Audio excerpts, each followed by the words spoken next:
Bonjour, morning brief du 14 avril 2025. Alors, une semaine difficile pour la bourse de Casa, même très difficile pour la bourse de Casa, puisque le Masi a chuté de plus de 6,7%, 6,74% plus précisément, réduisant ses gains annuels à 8,78%.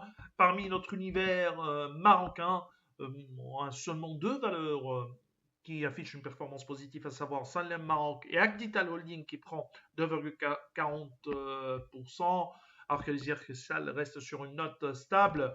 En revanche, plusieurs ou différentes valeurs ont été euh, massacrées au cours de cette semaine, notamment BMCI qui perd presque 15%, 14,5% également de repli pour Wafa Assurance Alliance CED, 14,1%, 13,1% également de perte pour Taqa Morocco, Résidence d'Al Saad abandonne de 12,7% et Doha qui lâche 12,1%. 11,1% de baisse pour Total Énergie Maroc. Alors, pour l'actualité, on a un SBM qui décide de distribuer un dividende en repli à 100 dirhams par action contre 160 dirhams par action l'an dernier.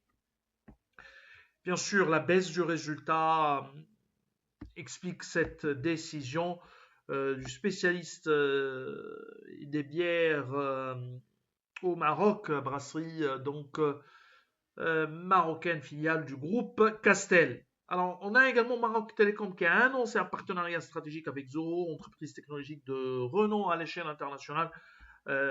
Partenariat qui vise à offrir des solutions digitales avancées aux entreprises, des suites d'applications qui seront commercialisées au départ, en premier lieu, ou en première phase par Maroc Télécom Maroc, mais également dans une deuxième étape, cette suite complète d'applications serait également ou sera également commercialisée par les 10 filiales du groupe en Afrique subsaharienne.